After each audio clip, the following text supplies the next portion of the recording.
I would request kindly Hazur to share with us the most exciting events of Hazur's latest tour. To Holland? Yes. But who are these children I am carrying in my lap? I think one was Adnan. Adnan? Yeah, that's and right. this one? Malia? Madiha, I think. Usman's Nida. अच्छा अच्छा ये उस्मान है अदनान नहीं है अदनान है ये younger she's a bit older ठीक है अच्छा anyway the point raised by Mrs. Lena. No, what her name Lena. Lena अच्छा अच्छा the point raised by Mrs. Lena Naim, correct? Is always raised when I return from my tour of Europe, or any other tour. This time somebody has suggested her that she should do it, correct? Yes. The tour was very short. It lasted only 5 nights. And part of the days in the beginning and in the end. And it was a Jalsa Salana, annual conference of the Jamaat Holland. It was well attended, larger than ever before was the audience. And the audience hailed from all different walks of life and also from different nationalities. You could see the beginning of a universal character in the Holland Jamaat because many Africans participated. Moroccans in particularly were very prominent in their presence, and their participation was very positive. And some of them who became Ahmadis not very long ago have already become so charged with the spirit of Ahmadiyyat and the love for the message.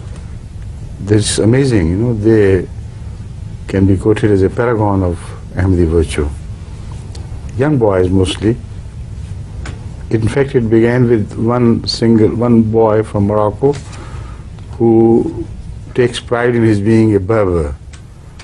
A true Berber, who in fact conquered Spain for the Muslims. And when he right from that day on, he started preaching particularly to his family members.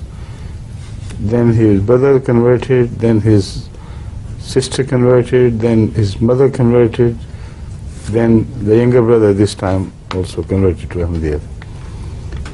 And they're all very enthusiastic, and they spread the message all around in the case of Allah.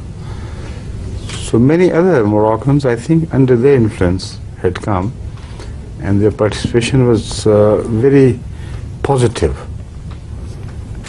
They didn't come to find faults.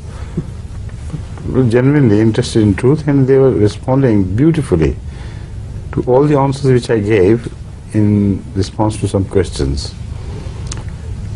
Again, the participation of the Dutch people in the question-answer session was also very useful and very positive in its attitude.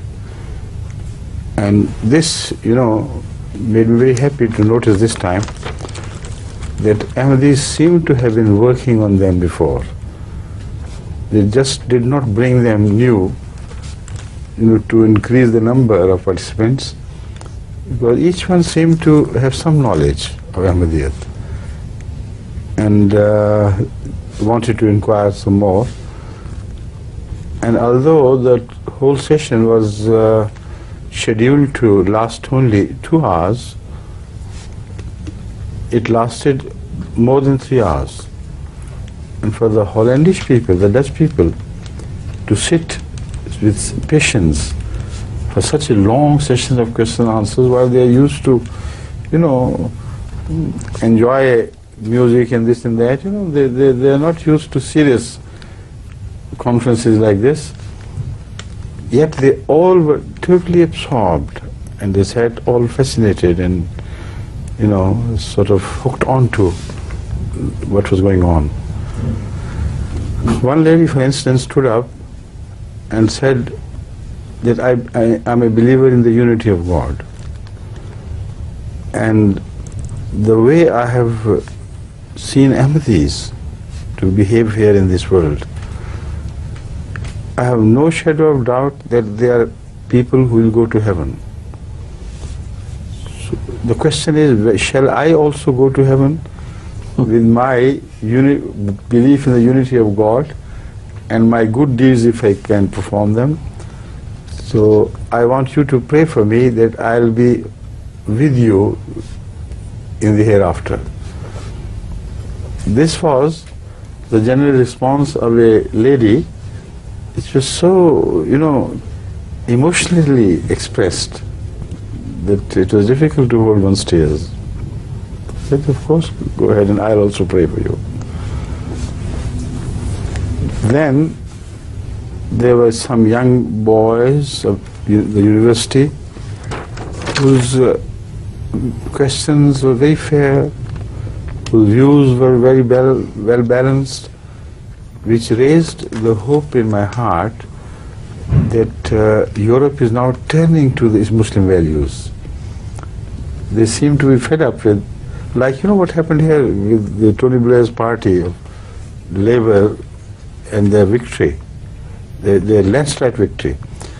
It just does not indicate that their policy of education was better, their policy on Europe was better.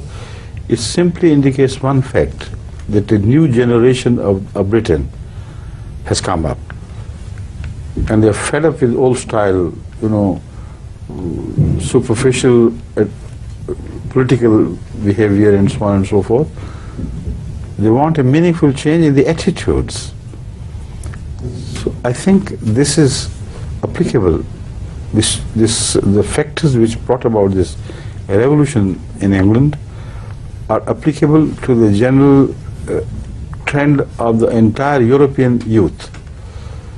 So that gave me the cue to advise the Jamaat to go all out for the youth, because the way they framed their questions and the way they nodded with my answers in full accord, without slightest hesitation, was so encouraging and so amazing. For instance, on the issue of absolute justice, one young man from the university who is doing his and is going for a PhD to America, he spoke beautiful English, and his question was about the Ahmadiyya concept of absolute justice. So within a matter of a few sentences, he completely agreed with that, and only inquired if there is any hope for the mankind to follow that concept of absolute justice which you have explained. He said, can you really rely on that? When I answered him, I said, sorry, I can't, say with any measure of my own dependence on that. I can't do it, because however much I wish the world to change to absolute justice, there are very few signs, if at all any, for me to go by to build a rosy picture for you. Only I can wish and pray. In the end he said, I wish and pray that whatever you wish and pray comes true. That sort of thing. So this experience in Holland was not like the old style experience when people used to call the friends or the guests with titles and honorable position and conservative style people. So that is why it reminded me of the victory of Tony Blair's party here in England, because that change is already taking place across Europe. And the new style of the youth which is emerging is not given up as blindly to worldly pleasure as people thought from the behavior of the previous generation.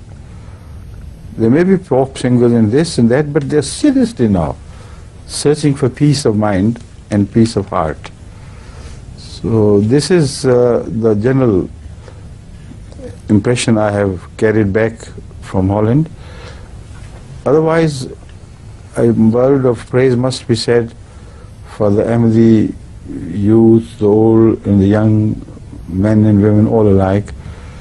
They work so hard to make such conferences successful that you don't see any flaw anywhere. It runs on very quietly, smoothly, as if no effort is being made. But the efforts, of course they are being made.